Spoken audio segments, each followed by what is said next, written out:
Well, Chiptunes is music that's created with old video game hardware and old computers. Anything from Ataris, Commodore 64s, Gameboys, Nintendos, that sort of thing.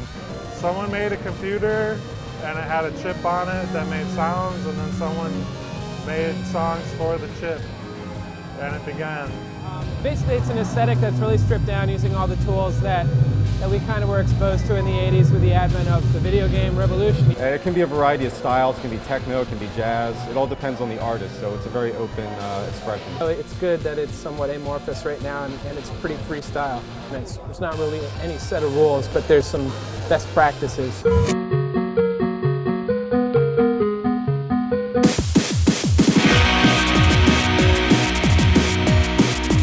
Festival is a 4-day festival featuring 32 performances from different bands around the world. It's basically a 4-day celebration of chiptune culture. And there's lots of people sort of all over the world that do this stuff, and we're basically sort of bringing them all together in one place once a year to do it in front of each other. I came from Brussels to New York, especially for the event.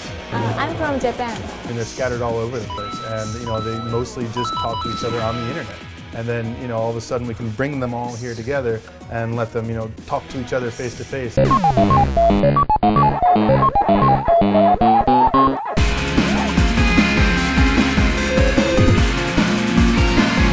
There's an assortment of visual lists here as well, doing different visuals to accommodate the artists. I mean, there's some insane visuals going on this year. We've got this beautiful pixel wall that's basically 24 pixels wide by 40 pixels tall.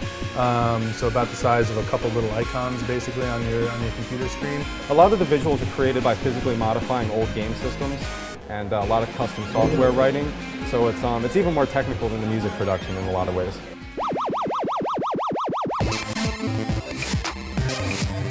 The primary qualifying characteristic of being an 8-bit nerd is somebody who grew up on video games, and we all did. There's a lot of geeky guys, a lot of geeky girls. I guess everyone into chiptunes is fairly nerdy because at first it can be technical, and it requires a degree of knowledge just about like electronics and software programming. And I mean, it's a lot of people that grew up playing, hundreds of hours of video games when they were little kids, and then they sort of get older and get older, and they're like, oh, it's time to start ripping my toys apart. Oh, I wouldn't say 8-bit is nerdy at all. I would say it's a new sophistication. The scene is appealing for nerds also, and you see a lot of them, like very pale young men who are very enthusiastic about Zelda and Super Mario. This is kind of a motley crew that doesn't fit really cleanly into one pigeonhole or another, and it kind of crosses a lot of genres, and that's what's good about it. It's inclusive, but it's got its own sound at the same time. The scene is so small and close-knit that only techie people get into it at first, but you can play that music for anyone and they'll be into it. Chip musicians are all very friendly and sociable and handsome and popular.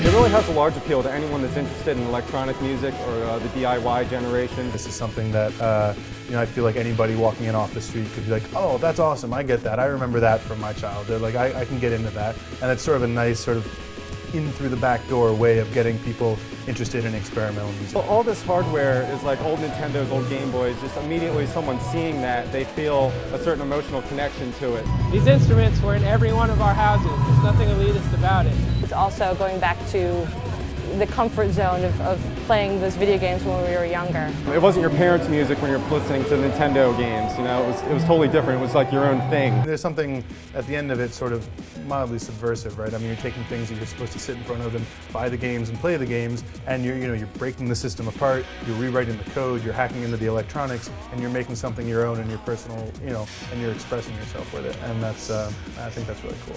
This generation is so computer and gaming oriented. It's really a big part of their lives. So I can definitely see this evolving into something way bigger. Every year there's younger and younger kids who are coming up who have just been out in their little town or wherever, just hacking away on their Game Boys and making more and more interesting work. And I just want to see the sophistication of it get taken to a higher level. I mean, there's no more instruments left, and they found the Game Boy. I mean, how cool is that?